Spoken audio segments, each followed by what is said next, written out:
আপনার কাছে যদি ওবিসি সার্টিফিকেট থাকে, সেটা এ ক্যাটাগরি কিংবা বি ক্যাটাগরি, অথবা এ থেকে বি অথবা বি থেকে এ ক্যাটাগরি পরিবর্তন হয়েছে, প্রত্যেককে কিন্তু এখন ওবিসি সার্টিফিকেটটিকে আপডেট করতে হবে। অর্থাৎ রিভ্যালিডেশনের জন্য অনলাইন অ্যাপ্লাই এবং উপযুক্ত নথি সহকারে নিকটবর্তী এসডি অফিসে জমা করতে হবে। তারপর আপনারা কিন্তু একটি নতুন ওবিসি সার্টিফিকেট পেয়ে যাবেন, পাশাপাশি অনলাইন থেকে ডাউনলোড করতে পারবেন। আর আজকের ভিডিওতে আমরা দেখে নিচ্ছি আপনি কিভাবে ওবিসি সার্টিফিকেট রিভ্যালিডেশনের জন্য অনলাইন অ্যাপ্লাই করবেন, পাশাপাশি কোন কোন ডকুমেন্টের প্রয়োজন পড়বে এবং কীভাবে আপনি স্ট্যাটাস চেক করবেন, কীভাবে আপনি অনলাইন থেকে সার্টিফিকেট ডাউনলোড করবেন।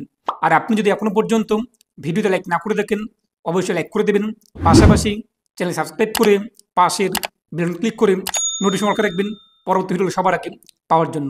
চলুন দেখে নিচ্ছি অনলাইন অ্যাপ্লাই প্রসেস, তারপর দেখে নিচ্ছি কোন কোন ডকুমেন্টগুলো আমাদের প্রয়োজন পড়বে। আর এই যে অনলাইন অ্যাপ্লাই লিঙ্কটি আমি আপনার ভিডিওর কমেন্টে এবং ডিসক্রিপশনে দিয়েছি, তো সেখানে ক্লিক করলে আপনি কিন্তু সরাসরি কাস্ট সার্টিফিকেটের অফিসিয়াল পোর্টালে আসতে পারবেন। ভিডিও ডিসক্রিপশন বক্স এবং কমেন্টে থাকা লিঙ্কে ক্লিক করতেই আপনি কিন্তু কাস্ট সার্টিফিকেটের অফিসিয়াল পোর্টালে আসতে পারবেন। তারপরে এখানে দেখতেই পাচ্ছেন বিভিন্ন অপশান রয়েছে, তার মধ্যে আপনি ওবিসিতে ক্লিক করবেন, এরপর অ্যাপ্লাই ফর ওবিসি, এই অ্যাপ্লাই ফর ওবিসিতে ক্লিক করবেন। পরবর্তী পেজটি আমাদের সামনে কিন্তু চলে আসবে। এরপর এখান থেকে আমরা এদিকে ইয়েস করে দেব। তো ইয়েস করার পর নিচে আপনি আপনার সার্টিফিকেট নাম্বার বসিয়ে দেবেন, যা আপনার সার্টিফিকেটের মধ্যে রয়েছে, এবং কোন ডেটে ইস্যু করা হয়েছে তা বসিয়ে দিয়ে ভেরিফাই আপনি ক্লিক করবেন। তো ভেরিফাই করতে আপনার সামনে কিন্তু ডাটাগুলো শো হয়ে যাবে। এরপর আপনি দেখতেই পাচ্ছেন যে সমস্ত ঘর ফাঁকা রয়েছে তা আপনি ফিল আপ করে নেবেন। এখান থেকে আপনি আপনার পৌরসভা অথবা ব্লক নেম কী রয়েছে তা উল্লেখ করে দেবেন। তারপর আপনি গ্রাম পঞ্চায়েত নেম অথবা ওয়ার্ড নেম কী রয়েছে তা উল্লেখ করে দেবেন। অনেকেই প্রশ্ন করবেন এখন যে আপনাদের জিপি বা ওয়ার্ড শো হচ্ছে না, এটা কিন্তু বেশ কিছু ব্লকের ক্ষেত্রে এরকম হচ্ছে। তাই আপনি আপনার নিকটবর্তী বিডিও অফিস অথবা এসডি অফিসে যোগাযোগ করবেন যে আপনি যখন ফর্মটি ফিল আপ করতে যাচ্ছেন জিপি বা ওয়ার্ড শো হচ্ছে না, আমাদের কিন্তু শো হচ্ছে, তো আপনি দেখতেই পারলেন। এরপর নিচে আপনি ভোটার কার্ড অথবা আপনার আধার কার্ড নাম্বার অথবা রেশন কার্ড নাম্বার বসিয়ে দেবেন। যদি আপনি মোবাইল নাম্বার এবং জিমেল আইডি লিঙ্ক করতে চান আপনার সার্টিফিকেটের সঙ্গে, তাহলে আপনি মোবাইল নাম্বার এবং জিমেল আইডি বসিয়ে দেবেন। এরপর নিচে যে কোনো একটি নাম্বার আপনি বসিয়ে দেবেন, হয় ভোটার কার্ড নং অথবা আধার কার্ড নাম্বার অথবা রেশন কার্ড নাম্বার। তারপর নিচে দেখতেই পাচ্ছেন ডেট অফ বার্থ, এখানে আপনি আপনার ডেট অফ বার্থ উল্লেখ করে দেবেন। তারপর ডিস্ট্রিক্ট চয়েস করবেন, এরপর পুলিশ স্টেশন কী রয়েছে তা উল্লেখ করে দেবেন। তারপর জিপি বা ওয়ার্ড কী রয়েছে তা উল্লেখ করে দেবেন।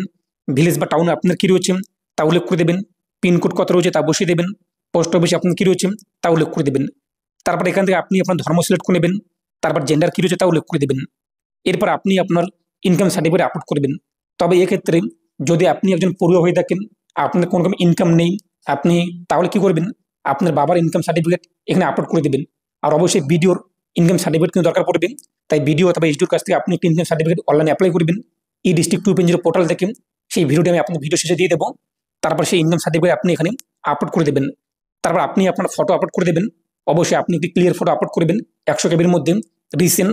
তো আজকে যদি আপনি অ্যাপ্লাই করতে চান ফর্মটি, তো আজকে একটি ফটো তুলবেন, কেননা এই ফটো কিন্তু আপনাদের সার্টিফিকেটে চলে আসবে। তাই অবশ্যই আপনি নতুন একটি ফটো আপলোড করে দেবেন, পাসপোর্ট সাইজের কালার ফটো। তারপর নিচে সার্ভিস ডিটেলস, যদি আপনার বাবা কোনো জব করে থাকে লিস্টের মধ্যে রয়েছে তাহলে আপনি সেগুলো সিলেক্ট করবেন, আর না হলে নান উল্লেখ করে দেবেন। মায়ের ক্ষেত্রে আপনার মা যদি কোনো জব করে থাকে লিস্টের মধ্যে রয়েছে সিলেক্ট করবেন, না হলে নান উল্লেখ করে দেবেন। আমাদের যেহেতু করে না তাই আমরা নান উল্লেখ করে দিলাম। নিচে আপনি চলে আসবেন, পরিবারে আপনাদের ইনকাম কত রয়েছে ইনকাম সার্টিফিকেটের মধ্যে আপনি পেয়ে যাবেন ভিডিওর। যদি মাসিক থেকে আপনি ইয়ারলি বসিয়ে দেবেন গুণ করে 12 দিয়ে। মায়ের ক্ষেত্রে যদি আপনার মা ইনকাম করে উল্লেখ করবেন, না হলে আপনি পাশে 00 বসিয়ে দেবেন। তারপর হচ্ছে সাবমিট ক্লিক করবেন। তো সাবমিট করতে আপনাদের কিন্তু আবেদন কমপ্লিট। এখানে আপনি আপনার অ্যাপ্লিকেশন নাম্বার পেয়ে যাবেন, পাশাপাশি অ্যাপ্লিকেশন ফর্ম পেয়ে যাবেন এবং সার্ভিস ডিটেলস ফর্ম পেয়ে যাবেন এবং অ্যাকনোলেজমেন্ট স্লিপ পেয়ে যাবেন। তো এই 3টি ফর্ম আপনি প্রিন্ট আউট করে নেবেন। তারপর আপনি অ্যাপ্লিকেশন ফর্মের উপরে এবং নিচে সিগনেচার করে দেবেন। এবং এটাও আপনি দেখতেই পাচ্ছেন যে অ্যাপ্লিকেশন ফর্মে আমাদের কিন্তু আধার কার্ড নাম্বারটি উল্লেখ নেই, কিন্তু এখানে কিছু কোড রয়েছে। টেনশন করবেন না, প্রত্যেকের ক্ষেত্রে কিন্তু আধার কার্ড নাম্বার এরকম কোড দিয়ে এখানে শো হচ্ছে, তাই কোনো টেনশনের বিষয় নেই। অনেকে কমেন্ট করেছেন যে আপনার আধার কার্ড নাম্বার ঠিক মতো এখানে আসেনি, কোনো সমস্যা হবে কিনা। সমস্যা কিন্তু কিছু নেই, প্রত্যেকের কিন্তু এরকম চলে আসছে। তারপর আপনি সার্ভিস ডিটেলস ফর্ম লিখে প্রিন্ট আউট করবেন। এখানেও আপনি সিগনেচার করতে হবে, নিচে আপনি সিগনেচার করে দেবেন। আশা করি বুঝতেই পেরেছেন আপনি কিন্তু এইভাবে ওবিসি সার্টিফিকেট আপডেট অথবা রিভ্যালিডেশনের জন্য অনলাইন অ্যাপ্লাই করতে পারবেন। সাথে আমাদের কোন কোন ডকুমেন্টের প্রয়োজন পড়বে, যখন আমরা অনলাইন সাবমিট করব তখন আমরা কিন্তু 3টি ফর্ম পেয়ে যাব। সেই 3টি ফর্ম আপনি প্রিন্ট আউট করবেন। তার সাথে আপনাদের দরকার পড়বে কিন্তু জন্ম সার্টিফিকেট। যাদের জন্ম সার্টিফিকেট নেই মাধ্যমিকের অ্যাডমিট কার্ড আপনারা দিতে পারেন অথবা স্কুল সার্টিফিকেট কিন্তু দিতে পারেন। তারপর দরকার পড়বে আধার কার্ড, এরপর হচ্ছে ভোটার কার্ড। যদি ভোটার কার্ড না থাকে তো দরকার নেই, থাকলে আপনাদের জেরক্স জমা করতে হবে এবং আপনাদের যে ওবিসি সার্টিফিকেট তার জেরক্স কিন্তু জমা করতে হবে। পাশাপাশি আপনাদের ইনকাম সার্টিফিকেট লাগবে বিডিও অথবা এইচডিওর কাছ থেকে। এটি কার নামে হবে? যেহেতু আপনি একজন পড়ুয়া কিংবা আপনি ইনকাম করেন না, তাই কিন্তু ইনকাম সার্টিফিকেট আপনাদের বাবা অথবা মা তাদের নামে তুলতে হবে। নেম অফ দ্য অ্যাপ্লিকেন্টে ফাদার নেম থাকবে, তারপর আপনার ঠাকুরদের নাম থাকবে। যদি আপনারা মায়ের নাম দিয়ে তুলতে চান তো মায়ের নাম থাকবে, তারপর হাজব্যান্ড নেম অথবা আপনাদের যিনি রয়েছে দাদু ওনাদের নাম থাকবে। তারপর দরকার পড়বে কিন্তু ডোমিসাইল সার্টিফিকেট, অর্থাৎ বসবাসের সার্টিফিকেট। সেটিও আপনাদের কিন্তু এইচডিও অথবা বিডিওর কাছ থেকে নিতে হবে। আর এই যে ডোমিসাইল সার্টিফিকেট এটি কিন্তু আপনাদের নামে তুলতে হবে। নেম অফ দ্য অ্যাপ্লিকেন্ট আপনাদের নাম থাকবে, গার্জেন নেমে আপনাদের বাবা অথবা মা যিনি আপনাদের পরিবারের অভিভাবক তার কিন্তু নাম থাকবে। তারপর হচ্ছে এক কপি আপনাদের ফটো লাগবে। কিছু কিছু এইচডি অফিসে কিন্তু সেলফ ডিক্লারেশন ফর্ম চাওয়া হয়, সেই ফর্মের ডাউনলোড লিঙ্ক আমি আপনার ভিডিওর ডিসক্রিপশন এবং কমেন্টে দিয়ে দিয়েছি, সেই লিঙ্কে আপনারা পেয়ে যাবেন। পাশাপাশি আপনাদের কিন্তু বাবার আধার কার্ড এবং ভোটার কার্ডের জেরক্স লাগবে। অনেক সময় কিন্তু আরও অতিরিক্ত ডকুমেন্ট চাওয়া হয়, যদি চাওয়া হয় সেগুলো আপনাদের কিন্তু জেরক্স জমা করতে হবে। আর আপনাদের কিন্তু এই সমস্ত নথি এবং অ্যাপ্লিকেশন ফর্ম, এরপর সার্ভিস ডিটেলস ফর্ম এবং অ্যাকনোলেজমেন্ট স্লিপ তার প্রিন্ট আউট আপনি করে নেবেন। এই সমস্ত নথি সহকারে নিকটবর্তী এইচডিও অফিসে আপনি জমা করে দেবেন। এখন আমরা দেখে নিচ্ছি অনলাইনে আপনি কীভাবে স্ট্যাটাস চেক করবেন। আরেকটি বিষয়, যাদের যাদের হাতে লেখা ওবিসি রয়েছে তাদের কিন্তু সেটিকে ম্যানুয়াল থেকে ডিজিটালি কনভার্ট করতে হবে। তারপর আপনি ওবিসি পোর্টালে চলে আসবেন, আসার পর চেক সার্টিফিকেট রিভ্যালিডেশন কিংবা রিইস্যু যে অপশনে দেখতেই পাচ্ছেন, এখানে ক্লিক করে আপনি আপনার সার্টিফিকেট নাম্বারটি দিয়ে চেক করে দেখে নেবেন যে ডাটা শো হচ্ছে কিনা। যদি শো হয়ে যায় তাহলে আপনাদের আর আপডেট করতে হবে না।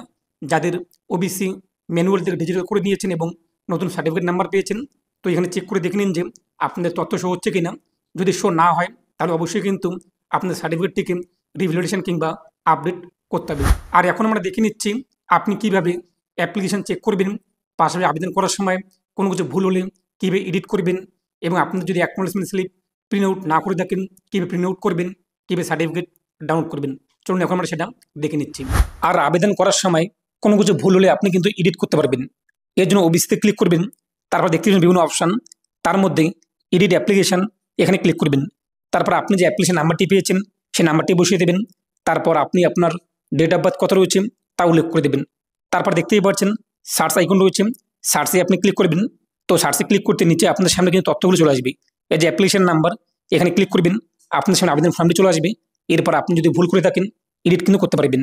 আর আপনি যদি আবেদন করার পর অ্যাপ্লিকেশন ফর্ম, এরপর service details form, acknowledgement slip এগুলোকে প্রিন্ট আউট না করে থাকেন তো আপনি কিন্তু পুনরায় প্রিন্ট করতে পারবেন। তার জন্য আপনি আবারও পোর্টালে চলে আসবেন, ওবিসি এখানে ক্লিক করবেন। তারপর দেখতেই পাচ্ছেন রিপ্রিন্ট অ্যাপ্লিকেশন অথবা অ্যাকনোলেজমেন্ট স্লিপ দেখতেই পাচ্ছেন অথবা সার্ভিস ডিটেলস এখানে ক্লিক করবেন। তারপর অ্যাপ্লিকেশন নাম্বার বসিয়ে দেবেন, ডেট অফ বার্থ আপনার কত রয়েছে তা উল্লেখ করে দেবেন। তারপর সার্চে ক্লিক করবেন। তো সার্চে ক্লিক করতে আপনাদের সামনে কিন্তু application form, acknowledgement slip, service details চলে আসবে, এখান থেকে প্রিন্ট আউট করতে পারবেন। এখন দেখে নিচ্ছে আপনি কীভাবে স্ট্যাটাস চেক করবেন। আবারও পোর্টালে আপনি চলে আসবেন, ওবিসিতে ক্লিক করবেন, এখানে দেখতেই পাচ্ছেন অ্যাপ্লিকেশন চেক এখানে ক্লিক করবেন। তারপর আপনি আপনার অ্যাপ্লিকেশন নাম্বারটি বসিয়ে দেবেন, সার্চে ক্লিক করবেন। তো সার্চে ক্লিক করতে দেখে নিতে পারবেন যে আপনার সার্টিফিকেট অ্যাপ্রুভ হয়েছে নাকি পেন্ডিংয়ে রয়েছে। অ্যাপ্রুভ হলে আপনি কিন্তু নতুন সার্টিফিকেট নাম্বার এখানে পেয়ে যাবেন, যা দিয়ে আপনি পরবর্তীতে সার্টিফিকেট কিন্তু অনলাইন থেকে ডাউনলোড করতে পারবেন। আর যদি পেন্ডিংয়ে থাকে তার মানে কিন্তু আপনার সার্টিফিকেট এখনও অ্যাপ্রুভ হয়নি। আর আপনাদের সার্টিফিকেট যখন অ্যাপ্রুভ হয়ে যাবে অনলাইনে ডাউনলোড করতে পারবেন। তার জন্য আপনি আবারও পোর্টালে চলে আসবেন। আমার সার্টিফিকেট কিন্তু 4 দিনের মধ্যে অ্যাপ্রুভ হয়েছিল। তো আপনি দেখতেই পাচ্ছেন ওবিসি, তারপর ডাউনলোড সার্টিফিকেট এখানে ক্লিক করবেন। তারপর আপনি আপনার নতুন সার্টিফিকেট নাম্বার অথবা অ্যাপ্লিকেশন নাম্বার বসিয়ে দেবেন। তারপর আপনি আপনার নাম ক্যাপিটালে উল্লেখ করবেন, আপনি এখানে স্মল লেটার উল্লেখ করবেন না, না হলে কিন্তু ডাউনলোড হবে না। তারপর ডাউনলোডে ক্লিক করবেন, আপনার সামনে কিন্তু আপনাদের সার্টিফিকেট চলে আসবে।